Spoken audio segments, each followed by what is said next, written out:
Hello everybody, Father Andrew here. Today I'm going to be going over my personal advice for cybersecurity, starting from the most basic and going on to the advanced stuff later. That basic stuff being what we're immediately going to get into. Firstly, if you're signed up to different websites like YouTube, Twitter, Instagram, whatever, make sure you've got a different password for each website.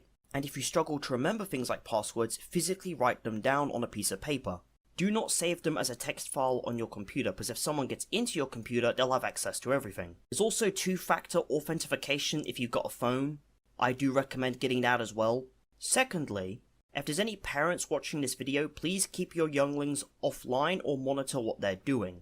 Keep an eye on who they talk to, what they talk about, what games they play, what's in the games they're playing. Because there's a lot of people and things out there that younglings just should not be interacting with or seeing at all. Thirdly, if you're connecting to a website, make sure your connection's HTTPS, not HTTP. If it's just HTTP without the S, it means your connection is not encrypted or secure, which means if there's a third party involved, it can easily intercept any information going through that connection. Banking details, passwords, emails, they can get it very easily. They can even put malware, keyloggers, ransomware, whatever in if they want. Fourthly, make sure you have a good antivirus. We'll get into specific recommendations about them in a bit, that being in the advanced section of the video. And fifthly, a lot of social media websites have built-in report features. So if you come across something particularly nasty, like scams, phishing websites being promoted on a website, malware being distributed by download links, or degenerates who have illicit interest in younglings or animals, use those aforementioned report features to deal with them. Oh, and sixthly, make sure your computer, phone, laptop, whatever has a passcode or something to protect it from people who will physically try to access it. And with that, that's all the basics covered. Now to move on to the more advanced side of things where I can personally give you my recommendations. First part of that we're going to talk about is the actual operating system you're using on your computer.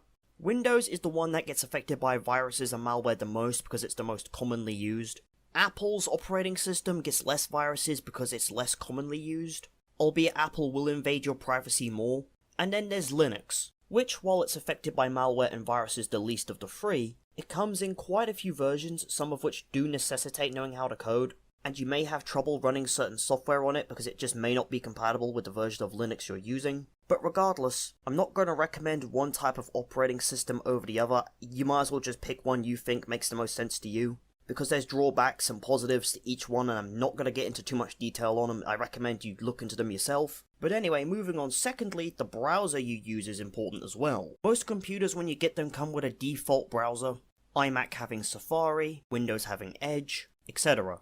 But when it comes to browsers I do and don't recommend, firstly, regarding the ones I do not recommend the default Edge and Safari browsers. They're pretty much relics no one uses, their privacy is terrible, they don't perform very well. You're overall just better off installing something else. I especially do not recommend installing Opera or Google Chrome.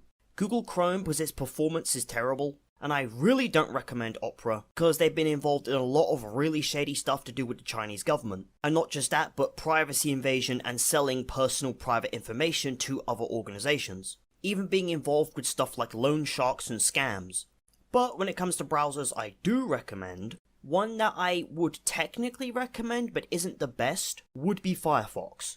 It's safer than Google Chrome and offers everything Chrome does, and it performs better, even having baked-in security features that stop phishing and malware. But if I had to recommend any browser to everyone, that would be the Brave browser, which while it is built using the Chromium engine, Brave offers more protections by default. It has a built-in ad blocker, it blocks third-party ads, blocks cross-site trackers, blocks third-party cookies, protects against fingerprinting, it auto-upgrades any connection to HTTPS, it blocks those stupid cookie consent banners you get on some websites. It's overall just the better browser. It's honestly one that I would recommend to everyone. And the best part is it can run on all three main operating systems: Windows, iMac, and Linux. So overall I'd recommend Brave as a browser because it just blows the rest out of the water. And with that, now to move on to antiviruses. The default Windows Defender and the iMac's X-Protect, both for what they're supposed to do, not being the best options. But overall, when it comes to antiviruses I don't recommend, I do not recommend Norton, McAfee, Avast, or AVG. As to why, Norton because it's incredibly slow and it takes up a lot of space on your computer, McAfee because it tends to update at the worst times possible, it takes up a lot more space and it's even slower than Norton. Avast and AVG, both for the same reasons, both using scareware tactics to force you to pay for premium. They're like, oh, we found some viruses, but you have to use premium to get rid of them. And overall, they're both chunky, they're slow, and they don't even detect the majority of malware. But anyway, now to get into the ones I actually recommend. First being Malwarebytes, which has a free version and a premium version. The premium version gives you much more protection than the free version, but even the free version gives you a good amount. It'll check for rootkits, malware, viruses, etc. Albeit the free version doesn't have real-time protection. So if you want to check, you have to manually scan your computer. The second antivirus I recommend is Malwarebytes ADW Cleaner, which is really good for clearing out things like adware and potentially unwanted programs, albeit is useless against actual malware, which is what the regular Malwarebytes is actually for. And next up we have the third one I want to recommend, and this one's the best of the three, which I would actually recommend over Malwarebytes. In all honesty, I just have Malwarebytes in the background really just to provide a little extra protection. Same with ADW Cleaner. Anyway, I recommend Webroot, which despite the fact you have to pay for it is really good. It offers real-time protection to identify and block threats as soon as they show up. It protects against ransomware, phishing, viruses, identity theft, other threats like malware. It takes up very little space on your computer. It can protect PCs, MacBooks, computers, Chromebooks, mobile devices, and you can add it onto Brave as an extension giving you online protection, which Malwarebytes can also do, that being through the Browser Guard extension, which specifically blocks ads and trackers, malware or scams. But overall, when it comes to all of them, I'm gonna have to recommend Webroot the most. It offers a lot more protection for your price, and you can put it on 1 to 5 devices, depending on what type of protection bundle you chose. But anyway, now to move on to the next thing, and that being VPNs. Virtual private networks. Personally, I don't mess with VPNs too much. I've only ever used one, and that's Proton VPN, which is free and from my experience pretty good.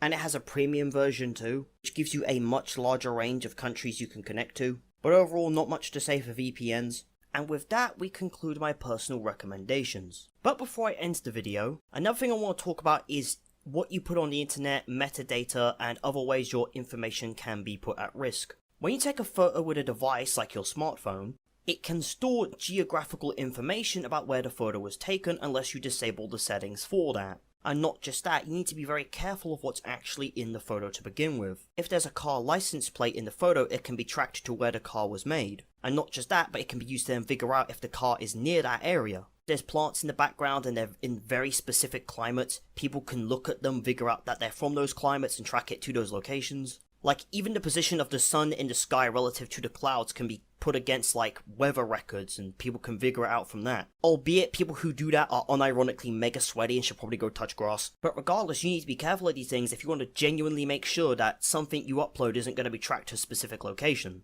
And it's not just that, it's a bunch of other things as well. Like, 4chan did exactly all of this during the Smash the Stone thing that happened. They figured out that one of the truck number plates in the 9gag video was uncensored, they tracked it to Spain, and then figured out the route it went through, and used the sky, the clouds, the direction planes were going, and even the bushes to triangulate the exact way the trucks went to figure out exactly where the 9gag meme stone was buried. While the chances of someone doing that to you are incredibly low, because you'd have to be mega sweaty to do that, just keep in mind that is a thing that can happen.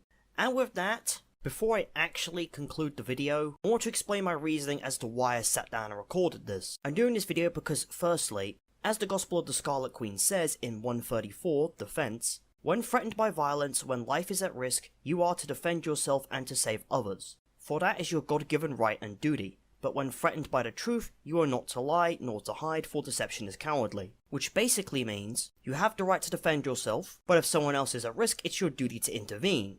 But you can't run from the truth, because if you do, that's cowardly. And I am doing exactly as this says by giving you cybersecurity advice based off what I know. And secondly, because someone on my Discord requested that I make a video on cybersecurity. But yeah, that's pretty much all I've got for this video. See you around.